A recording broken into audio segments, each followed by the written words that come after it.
Imagine standing before a mirror, not merely glancing at your reflection but staring into it with an intensity that fractures the glass. For a moment, the image wavers then shatters entirely. What remains is not the face you have always known, but something far stranger. An absence, an echo, a question mark hovering where certainty once stood. This is the threshold of proof you're not who you think you are, and never were. It is not just a revelation but an unraveling, a peeling back of layers so deeply ingrained in our consciousness that their removal feels less like discovery and more like dissolution. We live our lives tethered to identities we've inherited, assembled, and fiercely defended names, roles, memories, desires all stitched together into a semblance of coherence we call the self. Yet what if this self is not the anchor we believe it to be, but a mirage, a story whispered by time and habit? The proposition here is not merely psychological but ontological, striking at the root of being itself. To confront this truth is to step into a hall of mirrors where every reflection is both familiar and foreign, where the ground beneath your feet is not solid but liquid, shifting with each thought, each memory, each moment of recognition. Consider the ancient parable of the chariot, the body as the vehicle, the senses as the horses, the mind as the reins, but the rider, who is he? We assume there is a central commander, an unchanging I, steering the chaos of existence. Yet when we search for this rider, we find only the interplay of forces: biology, culture, circumstance dancing in temporary alignment. The self, then, is not a fixed entity but a verb masquerading as a noun, a process mistaken for a thing. This is the first tremor of understanding, the initial crack in the foundation of who we believe ourselves to be. But why does this matter? Because the illusion of a static, separate self is the source of our deepest suffering. It is the reason we cling, we fear, we crave validation, we armor ourselves against impermanence. We wage wars internal and external to protect a fiction. And in doing so, we blind ourselves to the vast, interconnected tapestry of existence, where boundaries blur and identities dissolve like salt in water. The realization that you are not who you think you are is not a loss but a liberation, an invitation to step out of the cramped theater of the personal and into the boundless horizon of the universal. This journey is not for the faint of heart. It demands a willingness to release the stories you've mistaken for your bones, to unlearn the fictions you've called your face. It asks you to consider that every memory is a reconstruction, every desire a borrowed script, every authentic impulse a ripple in a much larger stream. You are not the author of your life but the parchment, not the sculptor but the clay. And in that surrender, an astonishing truth emerges. You were never confined to the narrow cell of individuality. You were always the ocean pretending to be a wave. So let us begin here, at the edge of knowing, where certainty ends and wonder begins. Let us question the very fabric of identity, not as an intellectual exercise but as an existential excavation. The mirror has shattered. What will you find in the spaces between the fragments? The moment you begin to question who you are, the ground beneath your feet turns to mist. What was once solid, your name, your history, your convictions, becomes fluid, elusive, like trying to hold smoke in your hands. Proof you're not who you think you are, and never were, does not merely suggest that identity is malleable. It dismantles the very framework of the self, revealing it as a phantom, a flickering projection on the walls of consciousness. To engage with its core themes is to step into a labyrinth where every turn dissolves another assumption, where the exit is not a place but a state of seeing. We tell ourselves we are the same person who woke up yesterday, who made promises a decade ago, who carried wounds from childhood into adulthood. But what if this continuity is a trick of memory, a narrative sleight of hand? Neuroscience whispers that our brains are ceaselessly rewriting the past, stitching together a coherent story from fragments. Even our cells replace themselves entirely over years. The body you had at 10 is not the body you have now. So where, then, is the unbroken thread of you? The self is not a line but a series of dots, a constellation mistaken for a road. Examine any belief, any preference, any so-called innate trait, and you will find the fingerprints of others. The language you think in was given to you. The morals you uphold were shaped by culture, family, the invisible pressures of history. Even rebellion is a reaction to what was first imposed. We are mosaics assembled from borrowed pieces, yet we claim the artwork as our own. This is not to say there is no individuality, but that individuality itself is a collaborative performance, a role played with props collected along the way. Who decides what you desire? Who chooses the thoughts that arise before you claim them as your own? The ego postures as the master of its domain, yet every decision is the product of causes stretching back beyond your birth. Genes, environment, chance all conspire to shape what you mistakenly call free will. The mind is not a commander but a commentator, narrating choices after they've already been made. To see this is to realize that the you who thinks it's in charge is a passenger, not a pilot. The most persistent delusion is that of the separate self, the idea that I end at the skin, that my suffering and joy are mine alone. But breathe in, and the atmosphere becomes you. Breathe out, and you become the world. The boundaries we defend so fiercely are permeable, imaginary. Every word you speak was first heard from another. Every emotion you feel is an echo of shared human experience. The self is not a fortress but a crossroads, a temporary convergence of forces far greater than itself. This unraveling is not nihilism, it is the opposite. To see through the illusion of the separate self is not to lose meaning but to find it everywhere. When you dissolve, what remains is not emptiness but kinship in unbroken connection to life itself. The anxiety of maintaining a persona falls away. The hunger for validation starves. What emerges is a lightness, a capacity to meet the world without the weight of a story dragging behind. These themes are not abstract philosophies, they are lived truths waiting to be recognized.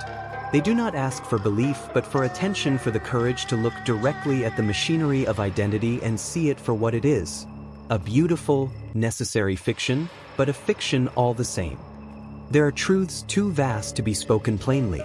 They slip through the fingers of direct explanation, escaping like water from a clenched fist.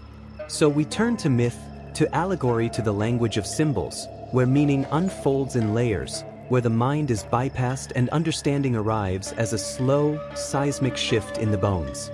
Proof you're not who you think you are, and never were, is not just an idea but an experience, and to grasp its depths, we must step into the realm of story, where logic dissolves and knowing becomes visceral. In a forgotten city, there lived an artisan who crafted masks so exquisite they seemed to breathe. Kings and beggars alike came to him, seeking faces that would make them noble, fierce, or wise. Over decades, his craft consumed him. He rarely slept, so devoted was he to perfecting each expression. One evening, as he polished the final mask of his career, he caught his reflection in the glass eyes of the creation before him. With a shock, he realized he could no longer remember his own face. The masks had worn him as much as he had worn them. This is the paradox of identity. We spend our lives sculpting a self, only to become the sculpture. The roles we play, parent, rebel, victim, hero, are masks we forget we're wearing. We speak of finding ourselves, but what if there is nothing to find? Only the endless act of creation, mistaken for discovery. A river once believed itself to be separate from the ocean. It fought against evaporation, resented the rocks that diverted its flow, and clung fiercely to its name. I am the Rhone, it insisted, defined by my course, my speed, my boundaries. One day, after a long journey, it spilled into the Mediterranean. In that moment of merging, it remembered. It had always been water. The name, the path, the struggle, all were temporary. The ocean whispered back, "You were never coming home. You were always here. We are that river." The ego's desperation to remain distinct is the river's futile effort to resist the sea. Yet the dissolution we fear is already our reality. We are already the ocean, dreaming itself as a drop. A woman lived in a room of mirrors, each reflection showing her a different version of herself. As a child, a lover, a withered elder. She grew obsessed with comparing them, tormented by their contradictions. Which one is real? She demanded of a passing sage. He lifted a hammer and shattered every glass. As the shards fell, she gasped not at the destruction, but at the sky suddenly visible where walls had been. The sage smiled. The mirrors were never the problem. The prison was believing you existed inside them. Our identities are those mirrors, countless, conflicting, none containing us. Freedom lies not in choosing the true reflection but in seeing that light is all that ever traveled between the glass and the eye. A man spent his life performing an epic play, convinced the script was his own. He agonized over each line, each gesture, terrified of missing his cues. One night, mid-sentence, he froze. The words left him. The audience held its breath. In that silence, something unexpected happened. He began to laugh. The laughter grew until it shook the theater. The curtains trembled, the stage lights flickered, and then the entire set collapsed, revealing empty space behind it. The play had never been real. The audience? They were actors too. This is the moment of awakening, when the performance cracks, and the anguish of maintaining a character gives way to the absurd joy of realizing you were never the role. The script was always optional. Deep underground, a voice called out, "Who are you?" An echo returned the question. The voice grew frantic, "Tell me your name." The echo repeated, unchanged. Years passed this way until one day, the voice asked softly, "What are we?" The cave answered with silence, not the silence of absence, but the silence before sound begins. We spend our lives demanding that the universe confirm our identities, not realizing the echo is our own.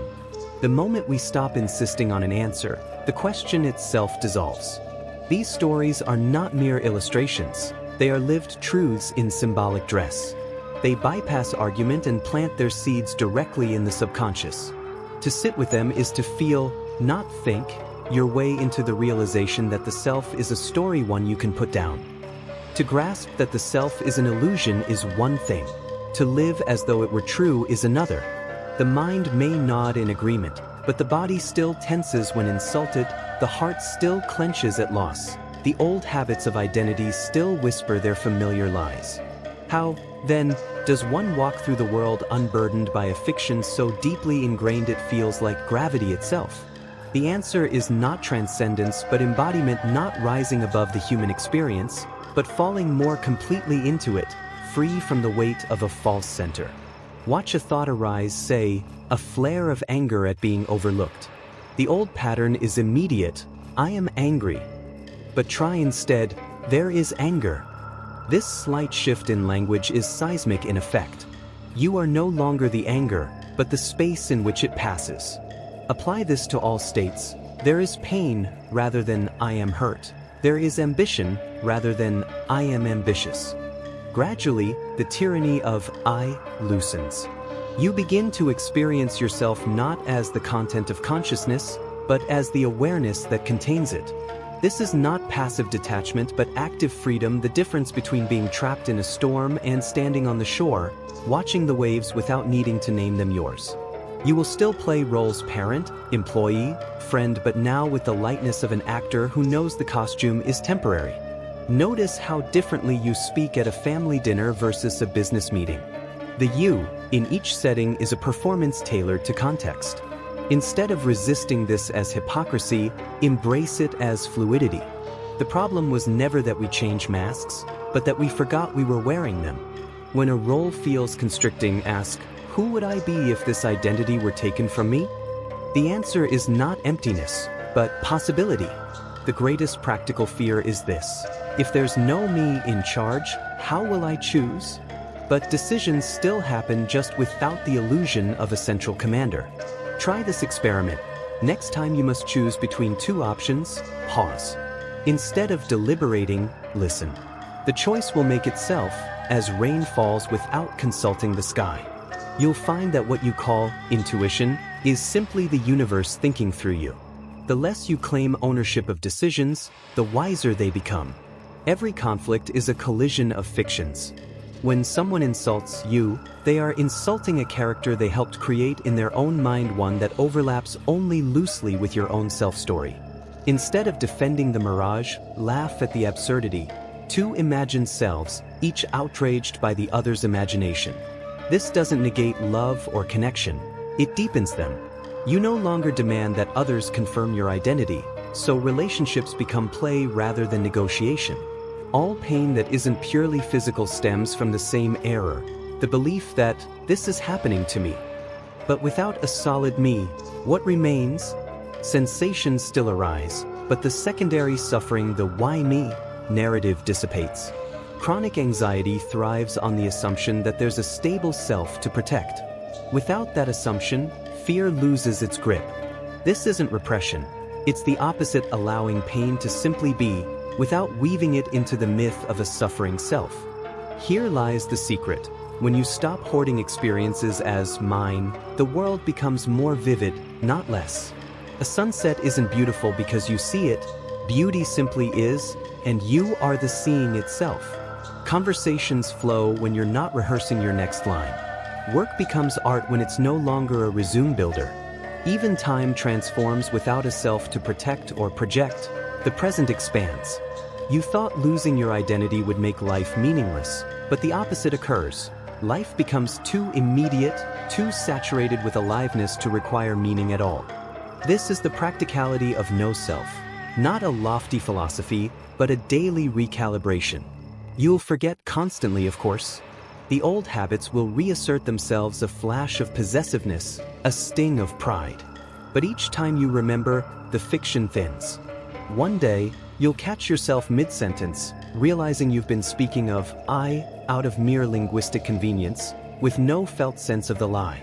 That's when you'll know the armor was never real. You've been naked all along. We began this journey standing before a shattered mirror, watching the fragments of identity fall away. Now, at the end, or rather, at the beginning, we find ourselves not with answers, but with an absence so vast it becomes a kind of homecoming. Proof you're not who you think you are, and never were, is not a theory to be believed, but a reality to be lived. It is the unmaking that precedes all creation, the silence underlying every story. There is a humor in this realization, once the initial vertigo passes. All those years spent polishing a self like a prized possession, only to discover it was never there. The ambitions, the heartbreaks, the carefully curated personality, all performances for an audience that never existed. The joke isn't that life is meaningless, but that you thought it needed your meaning to matter. The universe has been spinning stories long before you arrived, and will continue long after the character of you has spoken its final line. To wake up is not to lose your place in the story, but to realize you were never confined to a single role. You are not the actor, but the stage itself, the space in which all dramas rise and fall. We fear self-annihilation because we mistake it for death. But what dies is only the illusion of separation. When the mirage of I fades, what remains is not nothingness, but a boundless participation in life. The burden of maintaining a persona drops away, and what emerges is a lightness of being, an effortless belonging to the present moment. You trade the cramped quarters of individuality for the sky. This is the great paradox. To lose yourself is to find everything. This is not a one-time revelation, but a continual unfolding. Each day offers fresh opportunities to notice the fiction at work, in the way you defend opinions you didn't choose, in the way nostalgia edits your past, in the subtle tension of trying to be yourself. The invitation is to relax into unknowing, to stop grasping for a self that cannot be held. When you cease insisting on your own existence, life begins to live you. Decisions make themselves. Creativity flows unimpeded. Even suffering loses its sting when there's no one left to claim it. Morning mirror, start each day by looking into your own eyes and repeating, I am not this. Notice how the face changes, while the awareness watching it does not. Midday check-in. When stressed, ask, who is carrying this weight? Feel the tension unravel when no owner steps forward. Evening release. Before sleep, mentally surrender one aspect of your identity, a title, a belief, a memory. Fall asleep as nobody. You stand now at the edge of the known. Behind you, the familiar terrain of selfhood, with all its comforts and prisons. Ahead, an uncharted expanse where nothing is certain, but everything is alive. This is not a journey of acquisition, but of surrender, not a path to enlightenment, but the realization that you are the path, the walker, and the destination all at once.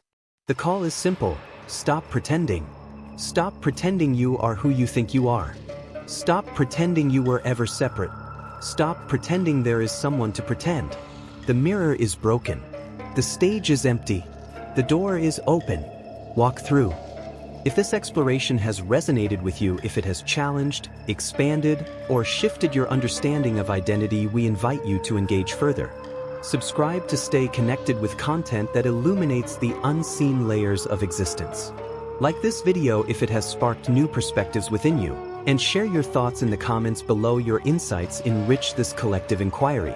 Together, let's continue questioning, awakening, and dissolving the illusions that confine us. Thank you for joining this journey.